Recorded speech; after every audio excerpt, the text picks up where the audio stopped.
Kids, good afternoon. Today this is one of my life series. I'm gonna talk about medication and illness. Two very important things because I have had a series of issues over the last 11 days that have to do with a multitude of my illnesses and a lack of one particular medication, which made this whole house of cards that I live on collapse. And it's been not pleasant, it's been not pretty, and I have not enjoyed it at all. So buckle up, and this is the story. Let me tell you a story. All right. So I have, if you're not aware, you don't follow closely, I have a variety, not just a few, but a large variety of physical and mental and emotional conditions or diseases. A lot of them are genetic, and I don't know my gene pool because I was adopted, so this huge surprise unfolds in my life every single day. Now, I do my best to cope with it, but I am my health is getting very bad, and it seems to get worse by the day. And I do my best to make light of it and laugh about it and just continue to enjoy life as much as I can. But really, it sucks. It sucks to be sick. It sucks to get sicker. And when something happens and my little house of cards falls apart, it really, really, really sucks. So let me explain, because I know I concerned a few of my Facebook friends. And I just wanted to document this for myself because when I go through this, it is so hard, you have no idea. Okay, one of the things that I have is a physical condition. It's called low T, or low testosterone. Now, for a man of my age, about 47, it's not an uncommon thing. But physically, from what I can tell and what I learned about low testosterone, chances are I've had low testosterone for a vast majority of my life. It just got worse. And it got to the point of being so untenable that I had no energy and became this puddle of emotion that couldn't function.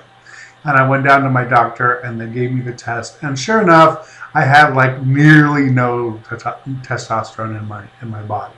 I was basically giving myself a chemical sex change. Awful. A horrible feeling. Now, if you're a man that suffers with low T, some people get very embarrassed by it. There's nothing to be embarrassed, but it's not what you think. It's not like you don't have a sex drive. It's just that you have low energy and you just don't care, A, and you can't seem to get anything done or have any motivation to get anything done, and B, you get extremely emotional, like you're like some women, they say, going through their period, or when they when they go through certain periods of pregnancy, or where they go through certain periods of change when they go through menopause.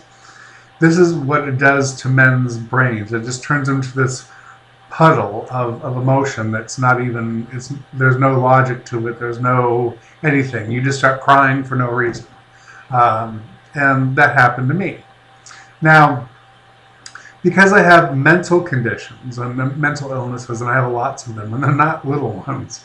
We're talking like the big ones, like morbid depression, psychosis, schizophrenia. What other things I have? Paranoia, OCD,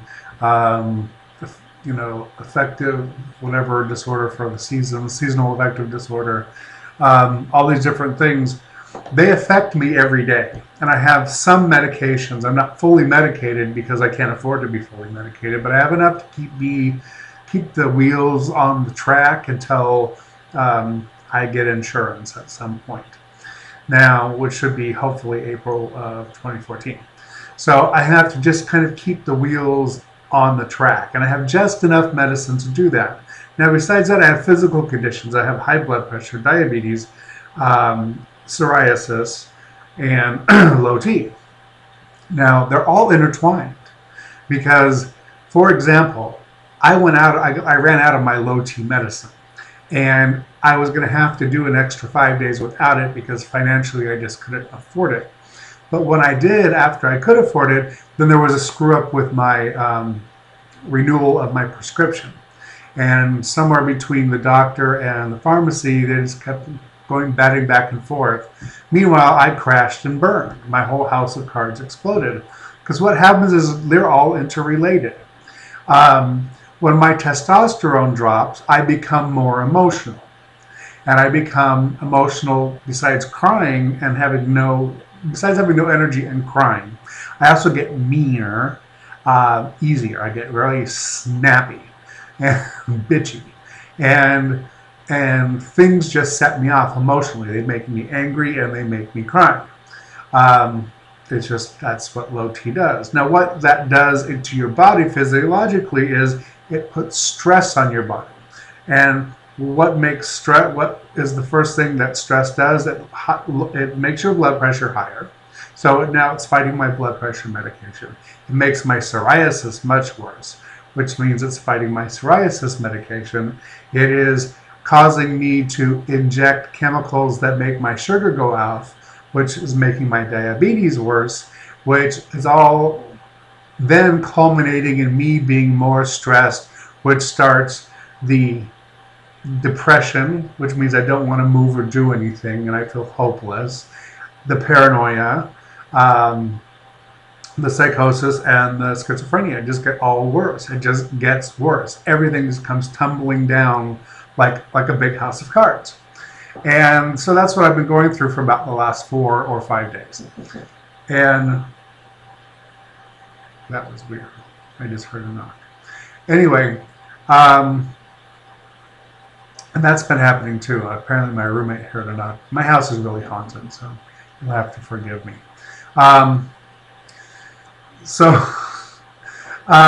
Anyway, this house of cards collapsed essentially on me, and that's why I've been really down and out.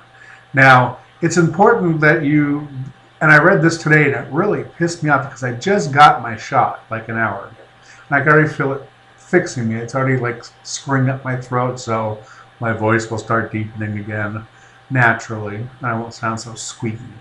But like they're trying to sell people on this idea, and this was the title of this piece. 72 is the new 30. And I have one thing to say to that. Bullshit. Absolute bullshit. Complete bullshit. No such thing. Now, I know what I felt like at 10. I know what I felt like at 20. I know what I felt like at 30. I know what I felt like at 40. I remember what I felt like at 42. I was like at the top physical form I've ever been at like 43 years old. Now I'm 47 and I'm completely dysfunctional. Completely. So this idea that, you can live to, 72 is a new 30, this is just brainwashing stuff they've been starting since the 70s when they put in like these social programs so that you'll keep working longer and keep putting into the system so that you won't take it out. It's kind of like insurance. If you've ever been through a hurricane or something and tried to get money out of your insurance even though you paid for it, even though you have hurricane insurance and homeowners insurance and all this insurance, try getting something out of an insurance company once. It's just horrible. And this is the same thing the government's trying to convince us that we should all be independent and keep working until like we're 90. Then we can retire. Or meanwhile, why don't we just work till we die and then we don't ever get to collect benefits. We just keep paying into the system. That'll be fine. It's ridiculous. It's preposterous. When they started doing this back in the 80s, my grandmother looked at me and she said, I'll tell you something. Growing old, I don't know exactly her words, growing old fucking sucks. She goes, and these happy commercials with these old people, don't buy into it. It's not true. She goes, and she told me straight and plain, she goes, besides you can't do the things that you used to do so easily, and you start getting illnesses that come with growing older, and you get conditions. She said the other thing is this, people that you know start dying, and they don't get replaced, because when you're older, the older you are, making friends gets harder. And I've noticed this myself, is that the older you get, the harder it is to make a new friend because everybody has so much baggage and they've all been screwed over by so many people. By the time you get to my age, it's like, you're very careful about who you want to associate with, and you're careful about, you have brought your emotional baggage with you, and you brought your life experience, and you know that more than likely the person is going to be more problem than they're not. So you really don't give people the chance you did, let's say, when you were in elementary school and you made friends really easily. It doesn't happen when you're older. It just doesn't. So that's my thought for today. Keep healthy, keep happy. Even if you're sick, keep it up. Chin up and do your best, even in the worst conditions when you can't move and you're sitting there, like in my case, sleeping 17 hours a day and crying the rest of the time.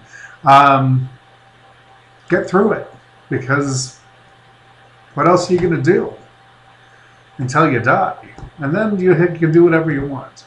And personally, I can't wait to die, but I'm not going to kill myself. That's just me. Can't do that. So, you do best, you just soldier on and reach out. If you need to reach out to somebody and talk to them. And if they're strong enough to talk back, great. Or if they're strong enough to listen. Because sometimes you just need to be heard and not necessarily told what to do or say that it can get better or get over it or whatever. Because if you don't think like depression is real, you've never really felt depression. You don't know what it is. It's awful. It can overtake anything, including psychosis and schizophrenia. You can get so depressed that those things don't even matter anymore. So take it from somebody that knows. Have a good one.